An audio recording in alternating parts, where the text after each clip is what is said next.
All right, cool. I think we got this What's thing up with it? rolling. All right, man. Shoot, man. We'll go ahead and jump in. Yeah, good to see you, King. Man, I was definitely trying to get some invites in, but we're gonna go ahead and just jump this thing off, man. For everybody out there that's tuning in, this is my man Supreme Ra. I'm Montoya Smith, aka Black Socrates, and man, we chopped it up almost a week. What's up, Yolanda? We chopped it up about a week and a half ago and said we wanted to pay some proper respects, to this tragic situation with Nipsey Hussle that everybody's feeling so deeply. And first thing we talked about was just paying the proper respect and not really doing this until after that man's laid to rest and just having respect, now that he's with the ancestors. And so just to let people know, in a sense, it may have been harder to do this a week ago, but we wanted to do it at the right time versus the hot time, if that makes sense. And if you will, Right on. yep, and if you will, Supreme, give people just a little bit of your background, and I'll share some of mine because I know you got some of your listeners listening as well. So just share some of your background, and we'll get right into really what we want to do with this question, which is Nipsey Hussle. What should we learn? But go ahead, King. Well, man, first I want to thank you for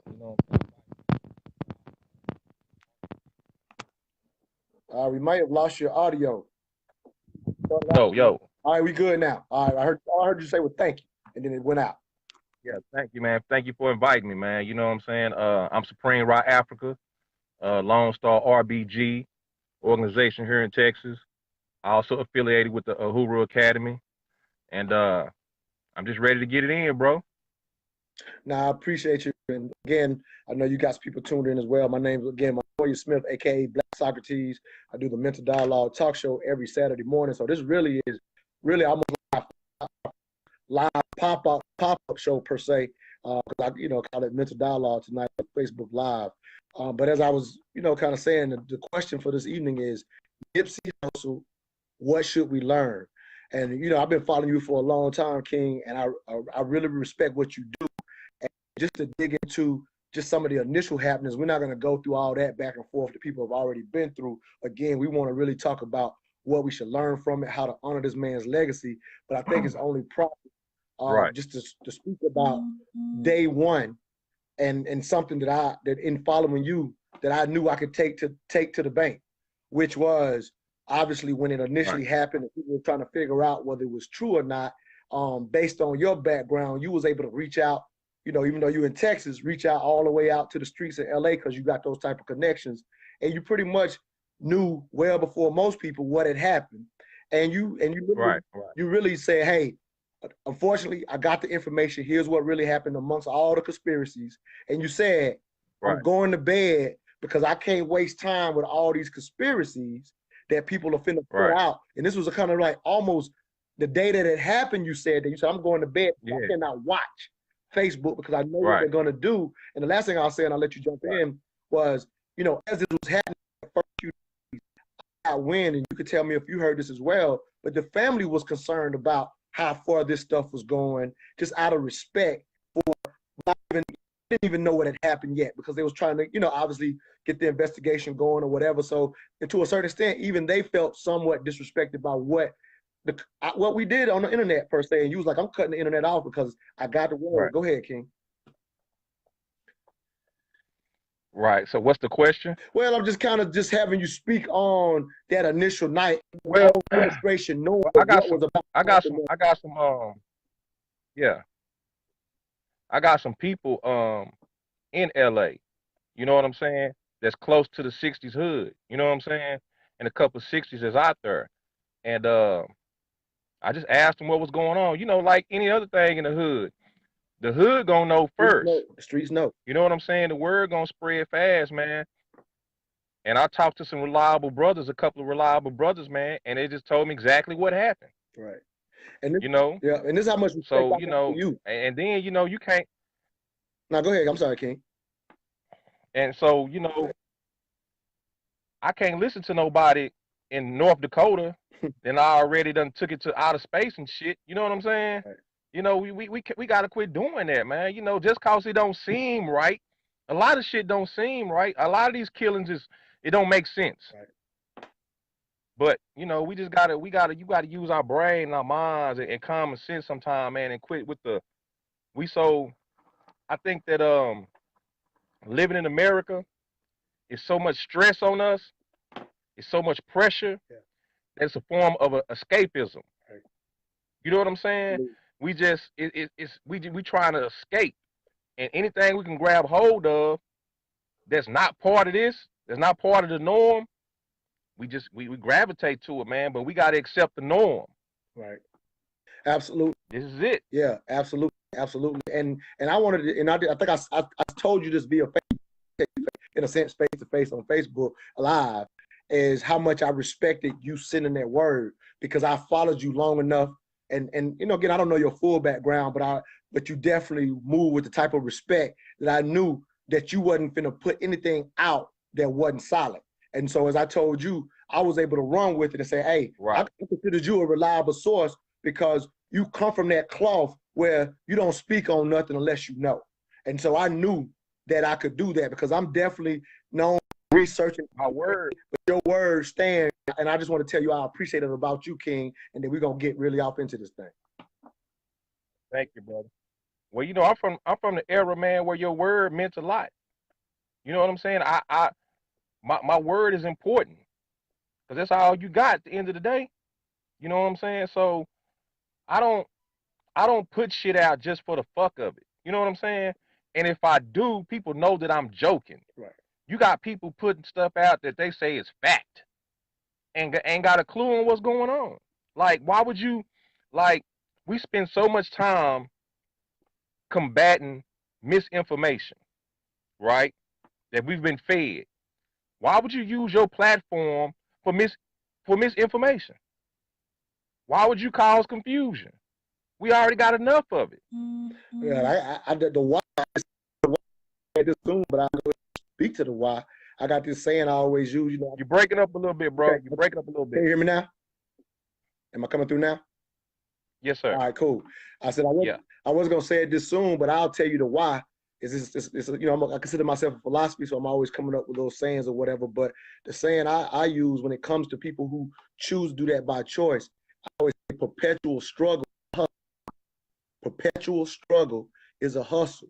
And so unfortunately, that they're doing it for the views because of what it can lead to later in their own lives financially, unfortunately. And so people, in a sense, perpetuate a lot of the misinformation. Like I said, some people are reaching on their own, but some people are using their platform, misusing it, in order to feed into that struggle mindset. So that's the why. If you know, just to even answer that question. And again, I know that wasn't necessarily your question, but I just wanted to speak to that. Go ahead, King. Right. Right, man. You know, we just gotta, man. We gotta be careful. We gotta be mindful of the man's family. You know what I'm saying? I just try to put myself in a situation if I was murdered. You know, what would my children? My children knew what happened, right? My family knew what happened, and they go on the internet and look at all the bullshit. You know what I'm saying? Like, Right. they know that ain't true. Right. Like, why? You know, it's a lack of responsibility, man. And you know, but I gotta understand though, everybody don't feel like they should be responsible like me, Right. and I struggle with that. Right. You know what I'm saying? It's certain codes and shit that and bylaws that I go by. You know what I'm saying? And I feel like, especially people in the struggle, people that's part of the liberation should know, but everybody ain't part of it. You know what I'm saying? So that kind of frustrates me. Like, damn, it's certain shit you just should know, man. And you know, everybody came in is different though. I'm from the '90s era. Right. You know what I'm saying? We had to show and prove. Absolutely. Actual facts. Absolutely. Well, or was consequences to it. Absolutely. And that's why we're doing this. We're doing this to at least, again, we waited till the man is laid to rest. And I want to do this with you so we can at least put out what you're talking about, at least put it in the atmosphere. Because say, as yourself, I do empathize. You know, this is what happens when we get a celebrity. So people think, in a sense, we have a right to somebody's life because they're a celebrity, which we don't. We should pay them the same respect as we would want if we wasn't so well known. But as you said, you would hate to see that BS, like you said, if you put yourself in their shoes. So beautiful point. But this is why I wanted to do this, to at least let people hear how it's supposed to go, because we sit there and watch. Like you said, you was cutting your internet off that night because you knew what was about to happen and how unfair that would be to the family. And so, like you said, I know why they do it, but I wanted them to at least hear why they shouldn't do it. That's why we started this video tonight, if that makes sense. And then I'm gonna get into the 2 points that we want to cover for the evening. But I just kind of wanted to, you know, just set it up before we got to those points. Any thoughts on that before I lay out the 2 points we're gonna discuss? Man, you know, it's just that, like I said, man, we gotta, I understand why, like, to me, we in a war, right? In America, to me, we at war for our very existence. You know what I'm saying? So if something goes down that we can't automatically explain, we always chalk it up to the white man, to the government, to the Illuminati. If we keep that train of thought, there's no way we can win. You got people believing these motherfuckers control hurricanes. Exactly. And that, if they control hurricanes, we can't win. It's impossible. If they are if they orchestrating a fucking fake death and funeral with these many people involved, we can't win. It's impossible. And that's what I wanted to be. That's the first point that I wanted us to talk about. And here's how I want to connect it to Nipsey, because you know, you probably saw the pinwheel picture that's floating around showing everything that you seen that one where everything that brother actually had his hands into. Incredibly powerful. You know what I mean? Obviously, everybody was connected to him. And Malik Yoba said this on the interview. He said, in reality, part of the people's awe is kind of at this point, people are finding out everything that he was actually into.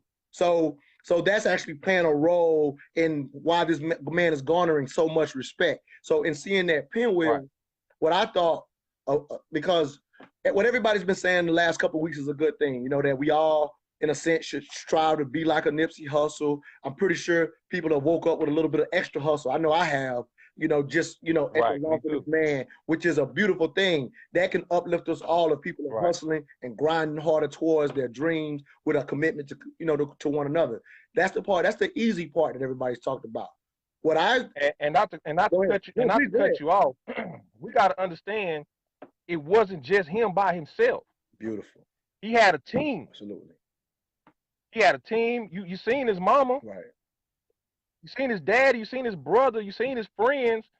He had a team, man. We got to, you know, and a lot of that gets lost in the sauce, man. You got to develop a team around you with the same goal, man. You know what I'm saying? His name was just only because he's the popular person. Right. But all those ideas wasn't him. Right. You feel what I'm saying? Yeah, real talk. Yeah. Real talk. Yeah. So here's the next level, and this is what I call, you know, we call ourselves mental dialogue, trying to, you know, take it to the next level. So the next level is what you was just talking about, from the idea of how we latch on to things. And what I mean by it is, when we see that pinwheel and understand how progressive that brother was, how he had jumped out front with Bitcoin, how he had started Vector 90 in the hood, that workspace, you know, that play with people with to do that. So when you see how progressive and how genius this brother was, I think we should have an obligation to more critical thinking, not only to be going out into the videos, but I think we owe it to this man, in my personal opinion, after, in a sense, the internet, or we have disrespected his legacy with the initial conspiracy type stuff. So I'm actually going, the next step is to be more of a critical thinker like Nipsey was. That's a way to leave a legacy, in my opinion, if that makes sense. And to add on it, bro, and to add on, it really wasn't genius. He just put the effort. Real talk. The blueprint is the blueprint was already there. That's real. Ownership. We just lack trust in each other when it comes to money. We got the formula. The formula been laid out years ago. He just actually took the formula and put his money and effort and hard work where his mouth was. You know what I'm saying? That's real. That's the simplest way to look at it. And that's exactly what it was. It was nothing more than that. He didn't invent anything. Yeah. Nothing more than that. He didn't invent it. It was already out there. Yep. So, word up. Yeah, now let's relate what you're talking about, like, in a sense, emulating that man on, like you said, that blueprint that's already there. And I want to reiterate the concept of, when you mentioned, if they can control hurricanes, And so I also want to relate the idea of jumping on these overall conspiracies. I want to really, really reiterate that for people. And I said this on your Facebook earlier this week, where I said, if you get to the point where you no longer believe the truth, you will never catch a lie. If you get to the point where you no longer believe the truth, you will never catch a lie. Let me relate that.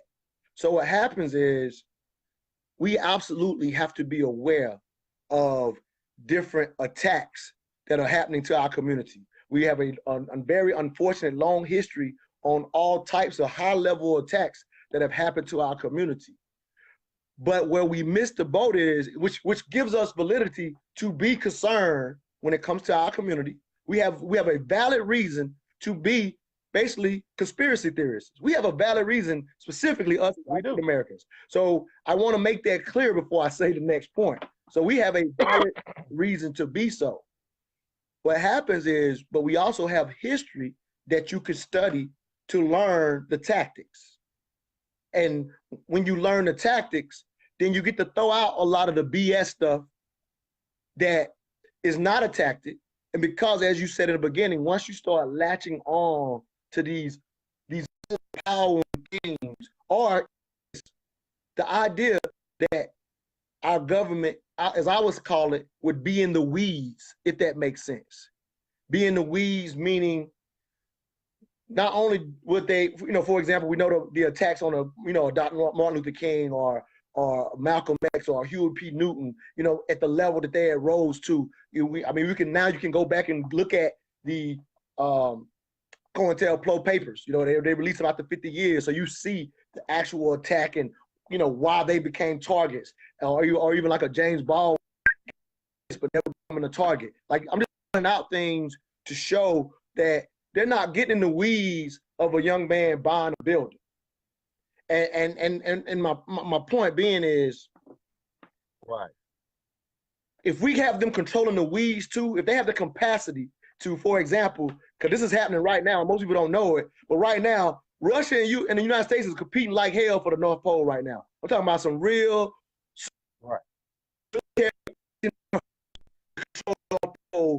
due to some things that are going in the future. That's some high level stuff that obviously ain't on. The thing is, they got time to do that and go down to the lowest level. I'm talking about, because we throw these conspiracies out on anybody. Again, that becomes a capacity of making them way more powerful and smarter than they, quote unquote, I hate using the word they, than they actually are. It comes back to what you said before. We can't win if we keep latching on to everything. We have to be strategic by studying history and says, this may be real, this may not be. Because what happens is, they really ain't that tough. They're really not that tough, fam. I'm sorry, go ahead. They not that tough. Exactly. They shit is held together with tape right now. You look at the White House. That shit in shambles.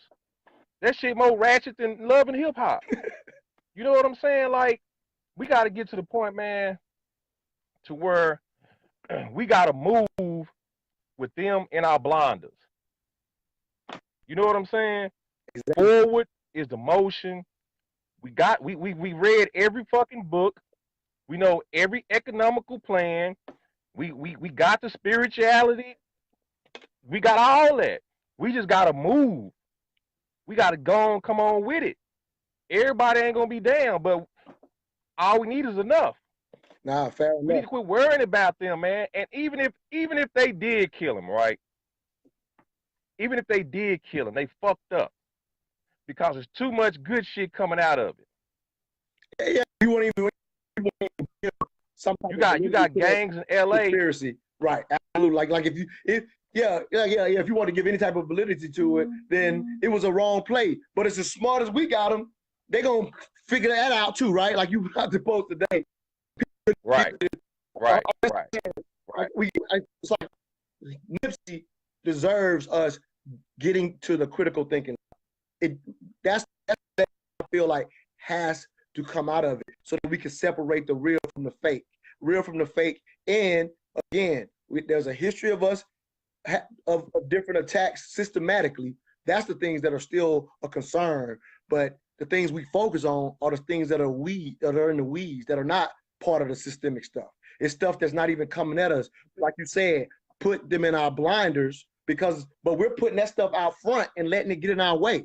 So Nipsey deserves us taking the work ethic, following the blueprint, and stop allowing BS to get in our way. His legacy deserves that. If what I'm saying, is making any sense. Right. Even we can't let him die in vain. And it's not happening. It's not gonna happen, man, because it's too many people that love him. You got people that never met him, that never heard his music, that love that man. Fair enough. You know what I'm saying? And that's what I meant when I made the quote about him being a Christ. I wasn't speaking literally. I was speaking to like whatever the energy is, he had that. To have that type of effect on the world, he has to be something special about the brother, man. And we gotta respect that. But you got a lot of people who want that attention, who feel like they put in the work and ain't got that attention or that recognition, so they hate on the dude, man. And that's some sad that's shit. Real sad. I don't even like to follow up on that, but that's right. Let me leave 2 points. That's yeah. Let's focus on 2 things and we'll go to the point. I would venture to say, again, just respecting that man's, when they showed the pinwheel of everything he's involved in, I definitely would love to see our community, for example, I've said this on the Mental Dialogue talk show before, but I think it's imperative that we take a STEM focus. That's something that y'all do very well. It is actually more opportunity there than we recognize.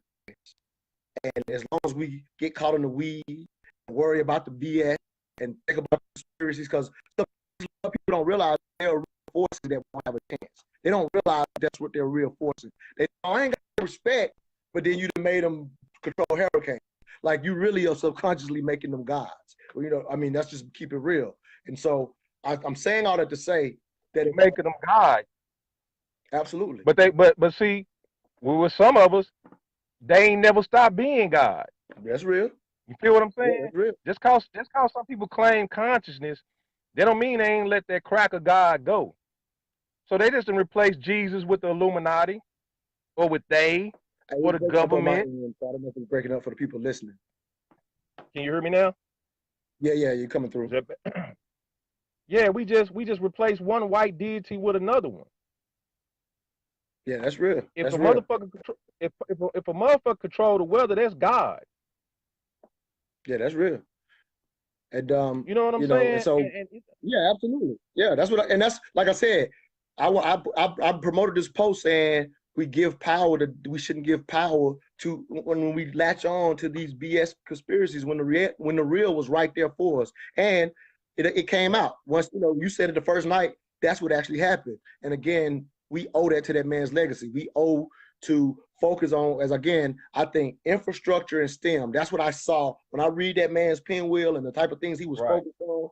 Then that's not only should we emulate the hard work and that kind of thing, but we actually, as a community, it becomes imperative that I feel like Nipsey was focused on the right things when it comes to our community. So we also have to study and decide to go down that path, especially in the United States, where the country is short on fulfilling future STEM jobs. And again, not just to go after jobs, I'm just talking about the skills that come with that type of education and the guaranteed wealth that even if that's your own focus for yourself, you can take care of your family for next generations. Now better than doing it for yourself.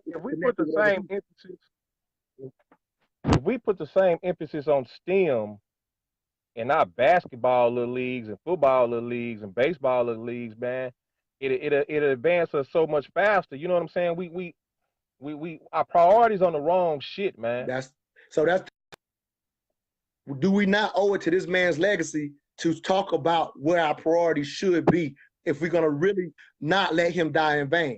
You feel me? Like that's a part of this conversation. If we're not gonna let this man die in vain, then let's at least, and that's what you and I are doing. We're having the conversation, and hopefully it gets out to people that, hey, instead of, you know, taking my little man out to the court today, which is cool.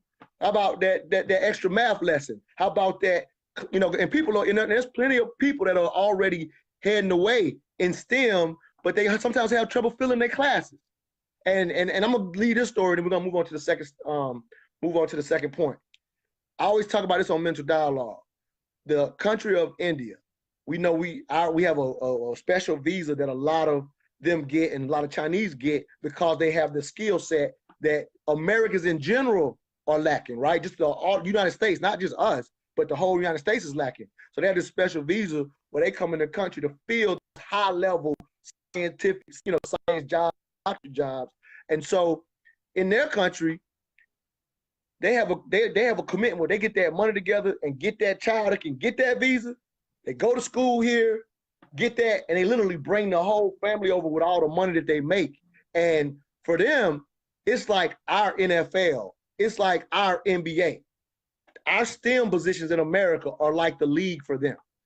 And we absolutely should be emulating it when we know these jobs are unfulfilled. To give you one stat, it's in the next 10 years, there's 70,000 jobs that are expected to go unfulfilled in Georgia, where I live alone.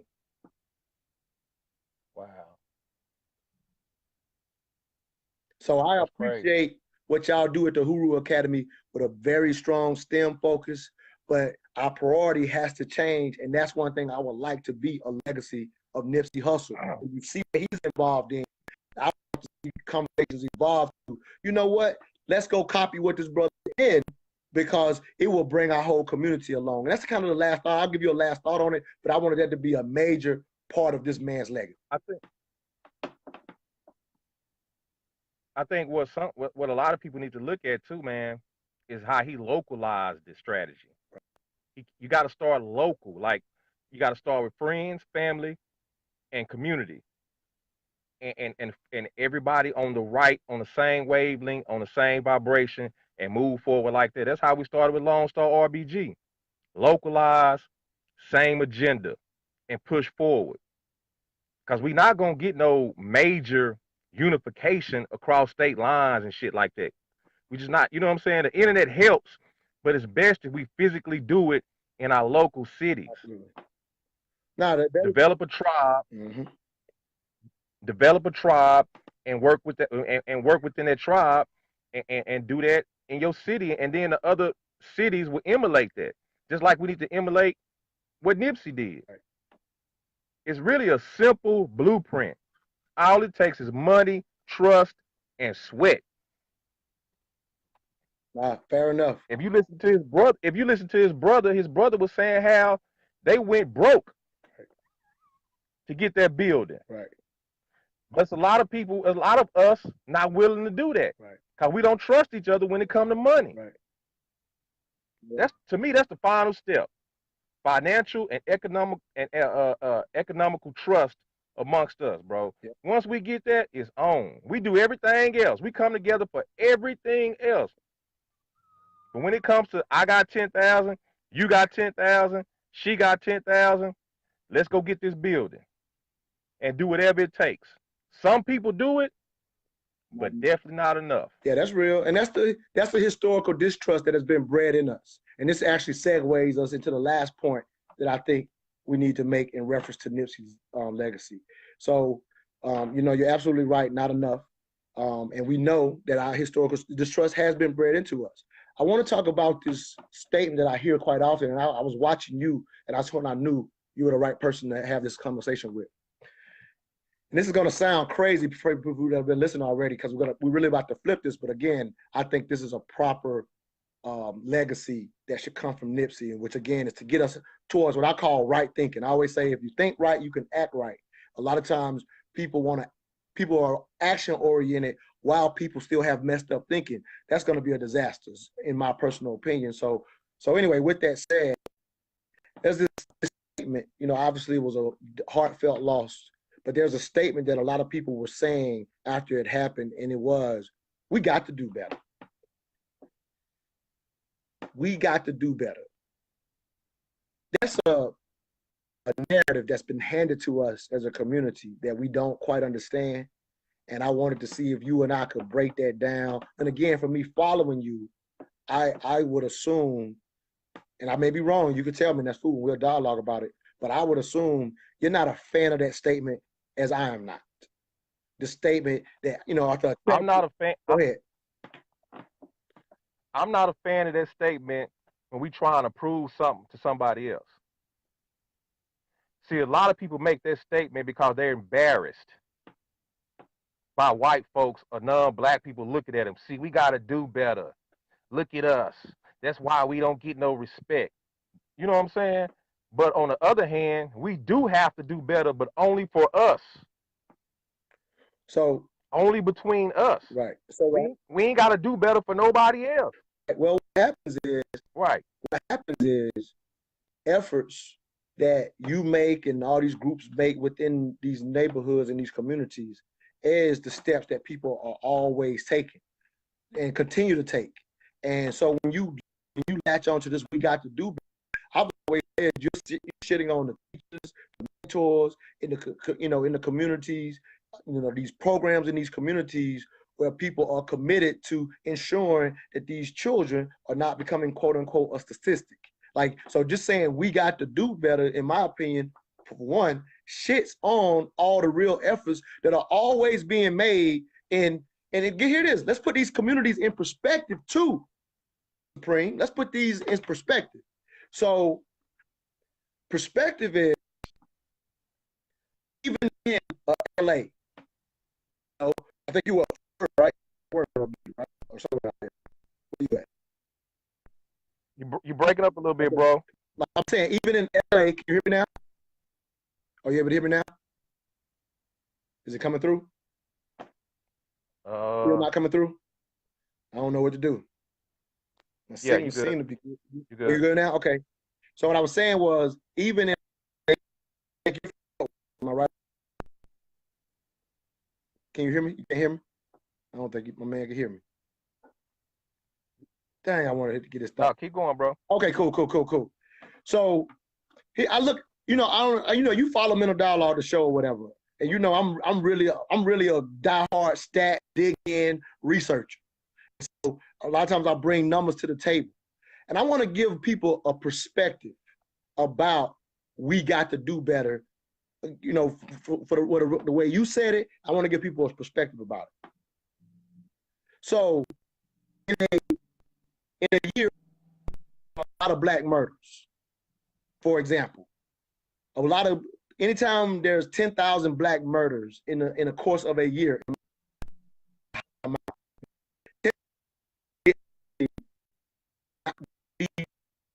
early 90s numbers. If you recall, when the murder rate was sky high. Can you still hear me, King? I want to make sure you're catching it. Is it coming through? I got you. Okay, cool. So anyway, let me keep going with these numbers. So people put the number, when you say we got to do better for us, understand, I agree. In cities, in different areas where we have problems, there are people who are contending with them daily. That's not to say that there shouldn't be more efforts. Those problems have to be dealt with in a city where there might be desolation. Wherever there's desolation, you're going to see humans respond the same way. It's not that black people respond a certain way when they're in desolation. When there are a lot of people concentrated in one area, what's up, Baba? I mean, it's not anytime there's a lot of people concentrated in one area and there's lack of economics, humans respond to those circumstances the same way all over the world. Anywhere in the world where you go see these humans respond a certain way. So when we start saying we got to do better, as if there's something in, James says can you hear me now, James? Because I definitely want people to hear this part. Let me know, thumbs up if you can hear me now. It's like you're going in and out. Dang, I don't know what to do because I ain't moved my phone. I really want people to hear this part. Am I still in and out? I don't know what to do. You good. Okay, cool. You perfect now. All right, perfect. I'm gonna hold my phone like this and hopefully that'll help. So around the world, people respond to because I'm from the, let me throw this out there. I'm from the rural South, right? So from the rural South, we're not concentrated like people are in New York or in Chicago or whatever. So there's desolation, but what you're not gonna have in the South is a high murder rate. You know, in my little small town, we've had a couple of deaths, you know, almost in my life. Oh, I'll say more than a couple, but for my age group in my lifetime. And so when people are desolate, fighting for resources, when people are spread out, you're gonna have less interaction like that. I'm bringing this point to the table for this reason. So when people are talking about we got to do better, well, even in a place like Chicago, who's notorious on the news for everything that's going on there. Well, 10,000 deaths across America in a year. If you put that in perspective, there's 42 to 45 million Black people in America, right? I'm hoping I'm coming through. All right. So 10,000 people dying, which is a high year, considered a high murder rate year. That's 0.0002% of deaths of people being murdered. Wow. Okay, let's assume for the sake of what I'm saying that all 10,000 were killed by people in the street. We know that's not reality, right? You know what I mean? We know that number maybe half were killed by those out there in the streets, you know, for whatever reason they got out there in it, you know what I mean? Usually because of failings of us as adults not preparing them and giving them a situation where they don't have the streets to choose, right? Like we can't own that as a community. Like a lot of times we're pointing a finger at these kids as if we gave them a better choice. So I'm willing to look at self and do for self, but this concept of people that's talking about, I had a friend who was mad as hell that Nipsey got killed because he was doing for the community and one of our own killed him. And his response was, it's bullshit that we act this way. No, we're talking about 0.0002% of people who are of the mindset that will go out and kill a Nipsey due to their own jealousy. So that means 99.9% of us would never, as Black people, do what the hell happened to Nipsey. So ain't no we got to do better when we see these scenarios that unfortunately, like you said from day one, was one jealous ass motherfucker. Right. Who shot his brother. And he wasn't even jealous. He was embarrassed. Go ahead. You want to be specific. You're right. Right. Yeah, very much so. He wasn't jealous. Yeah, let's call it what it is. Embarrassed. But I'm trying to bring this to the table to that narrative of us being criminals and doing all of these things. That narrative has been handed to us through the mass incarceration racket, basically. So when we are adopting, we got to do better, when the reality is 99.9% of us would never act that way. That ain't no we. It doesn't mean, go ahead. We can't, it's an imaginary bar that's been set that don't even exist. We you know, most people I know doing all right. I don't know too many murderers. I don't. Well, you can't, based on the numbers I just told you. I'm just talking about because of the numbers. And again, this is not to reduce the 10,000 number as though it's not a problem. That's not the point here. And I mean, I understand that you're getting it, but I just want to say it for those who think, because I mentor kids. You mentor kids. Baba Means on here, he mentors kids. So when we out here doing the work, and you talking about we got to do better, all of us that's doing the work is saying, well, are you out here with us? And sometimes they are. I'm not acting like they're never there. But the concept of we got to do better when we see a tragedy such as Nipsey Hussle, that's not an indictment on the Black community. It's a issue. And go ahead. Can I answer the brother's question? Oh yeah, please do.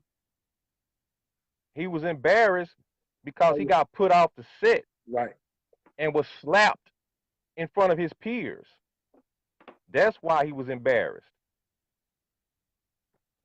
Yeah, Baba, I mean, the set was his family. Right. And they told him he couldn't come back. And a brother that he loved, his homeboy slapped the shit out of him. That's why he was embarrassed. He wasn't jealous. All that, William, being called a snitch in the hood, that's some heavy shit. Absolutely. Absolutely. So, and Baba Amin just said it, toxic shame. Toxic shame.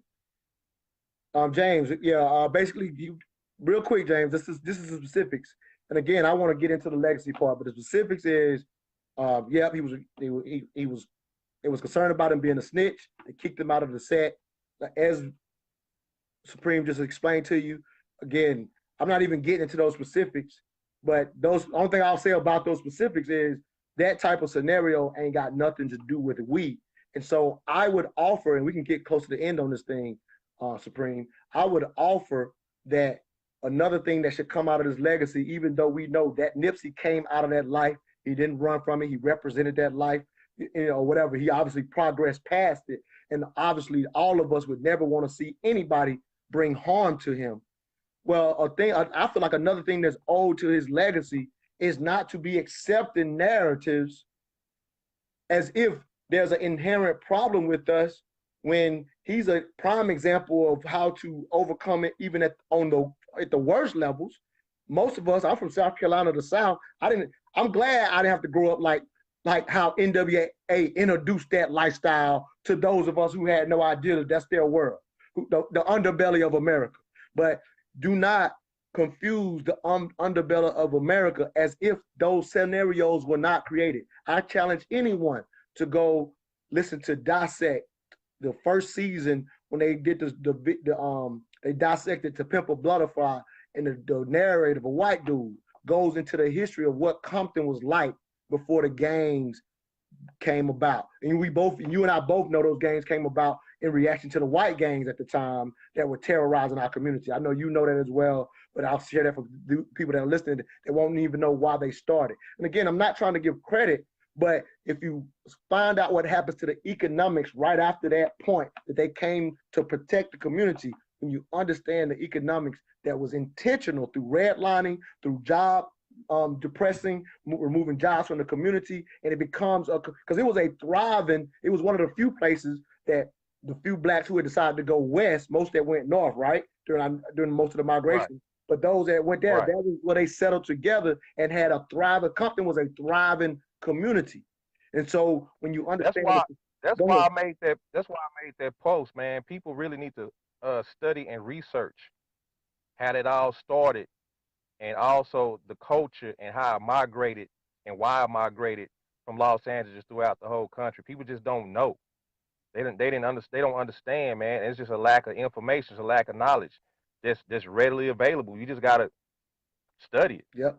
And I'm just sharing it here to say, in my opinion, what you think about this, in my opinion, instead of this, we got to do better and we hate that it happened, another legacy point would be to not reduce ourselves to this moment as if there's a inherent problem with African Americans. But if we take the first thing we talked about, if we take those steps, go in the STEM, take his blueprint, and revitalize our own neighborhoods the way that he was going, we would actually change that result as well, if I'm making sense. So those are the two legacy points to me, is immolate him.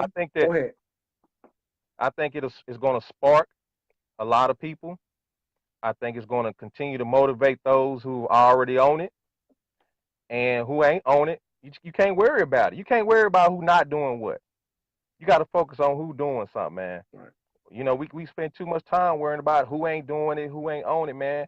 And it's people suffer that's actually doing something, and we don't show them no attention. You know what I'm saying? Right. Because we focus on the bullshit. Right. So it's people out there that's going to take the mantle and going to run with it.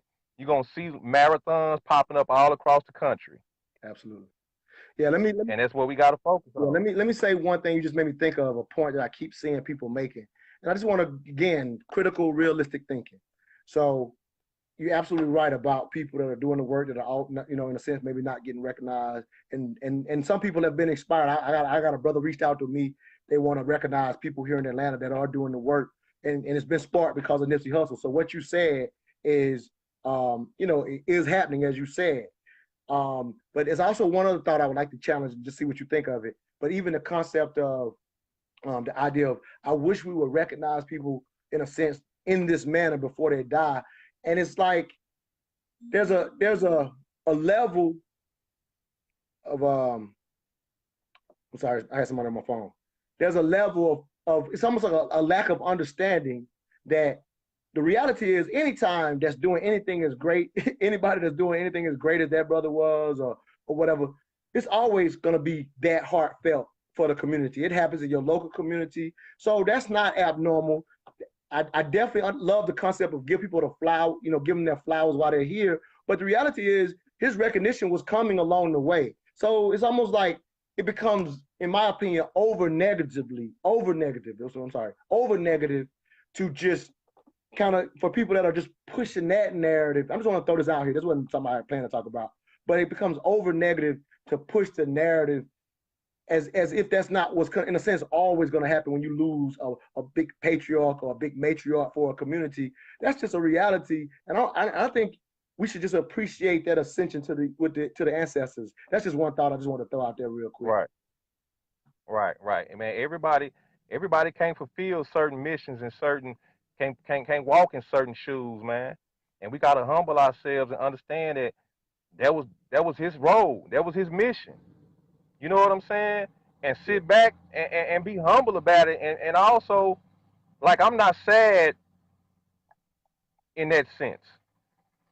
I'm sad like we lost a good brother and you know his family lost him. But I'm also happy and excited that he sparked this. You know what I'm saying? Because I always try to look at both sides of the coin. You know what I'm saying? I always try to remain balanced in the middle. You know what I'm saying? Look at both perspectives, man. So his calling was huge, man. He was too big for this world. Yeah, that's real. He was too big for this world, man. Yep. And you know, I'm gonna shout out my Mental Dialogue talk show every Saturday morning, 10 a.m. to 12 p.m. As I tell people, we're not a place where you're gonna hear what you like all the time, because as Brother Supreme said, we like to bring both sides to the table on any issue that we're discussing, and we like to even push the envelope on things you already think, because that's how we get sharper. And I think that's the type of thinker that Nipsey was. I think he changed his life because he researched, studied, and again, if we're gonna emulate him, then we need to go into STEM. We need to go into infrastructure. And the last thing I'll leave people with, the concept of we got to do better. I think we've kind of broke it down on this video, but I also want people to understand that when you simply say that, you are reinforcing it for the next generation, as if we subconsciously have an inherent problem, and that is so untrue. Right. And so to elevate, which is I think a legacy of Nipsey, to elevate the next generation to be more like him, then we need to call it for what it is, like you did. You got the word on the street and says this is actually what happened. It wasn't no big, large government conspiracy. It wasn't no they out there that we can't beat. It was simply this. So we need to recall those one-offs, what they are. Those type of murders are, in a sense, one-off. They may not be one-off in a specific community. I want those communities to handle them, but let's not say it like when we don't have a situation.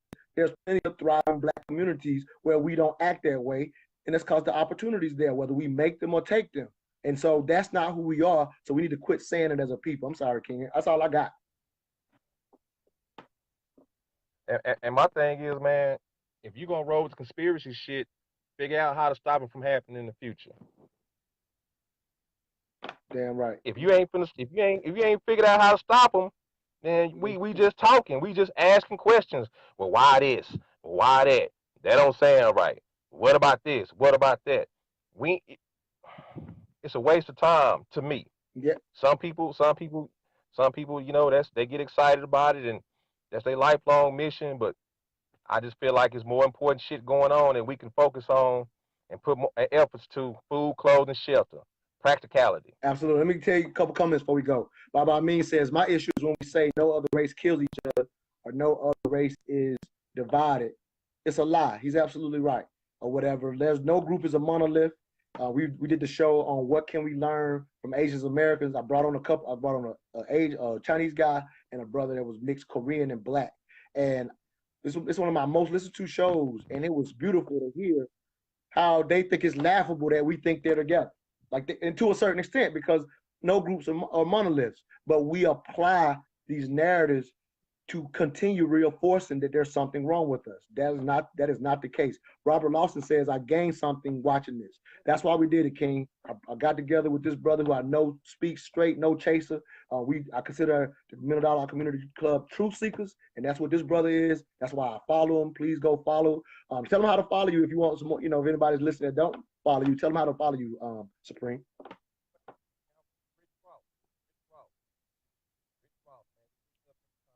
Hey, you have to say it again. The phone broke up. Say it again. Can you hear me? It's barely coming through. Yo. Yep, you're coming through now. Go ahead, King. Tell them how to follow you. I want to add on something right quick about what you said about Asians, right?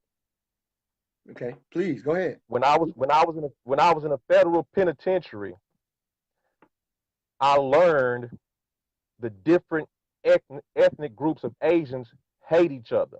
Right. They don't fuck with each other like that, man. Right. They don't.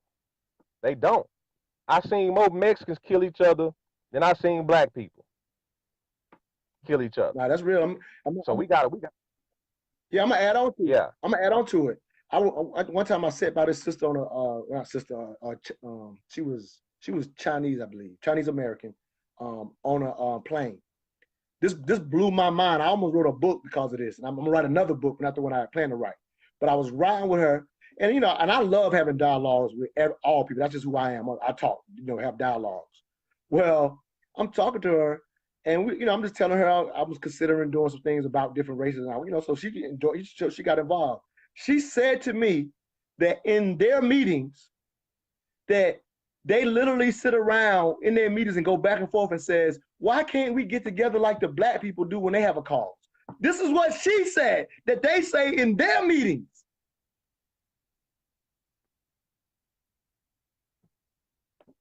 It's laughable. It's laughable how we apply generalizations to harm ourselves. If we are the most emulated people on the planet, how come we can't believe they emulating our unity? Strong thought, King. Hey, that's all I got for it, man. I'm gonna, give out my information to stay in contact. I think you're coming through better now. So how they can follow you, man? Say it again, because it didn't come through the first time you tried to say it. Man, just on Rich Ross page. That's me. Supreme's pull up. Rich Ross. Send me a friend request. We can rock out. Hey, send it to me via text. Because this is messing. Every time you get to give it out, it mess up. Send it to me via text, and I'll put it on. Because I'm gonna do a video. I'm gonna put this on YouTube, and I'm gonna keep sharing it, and I'm gonna put your information up for everybody out there with me. Again, my name is Montoya Smith, aka Black Socrates. So glad to kick it up with this King Supreme Ra. The brother always brings the facts. He keeps it real. And follow us on IG at mental_dialogue. You're already on my personal Facebook page. You can also go to the Mental Dialogue Facebook page. And this segment was sponsored by moneymotivation.com. Thank y'all for checking it out. Share it with people, because I think we talked about some legacy points, in my opinion, that people are not talking about. Even though we say emulate, but hopefully we said it in a way that people will take the next step, because it will only be talk if we don't take the next step. I'm gonna give you the last thought, and I'm out, King. I just want to tell Baba Amin, he said you carried me. Yeah, I saw that. Yeah, you know how. I'm his student. I'm a reflection of him. I wasn't prepared right. I got you back, Baba. And you ain't live on the air with us, so we gonna let Supreme have the last one on that one. Hey, thank everybody for listening. I'm gone, man. Absolutely. Yeah, always, King. I'll see y'all next Saturday. This Saturday coming up, the Mental Dialogue Talk Show. We got a conversation with smart people. We're bringing on a mental health specialist. Mental Dialogue. You improve the conversation inside your head, you will be better. And once you're better, our community will be better. All I ask is that you think. I say. Absolutely. I'm out.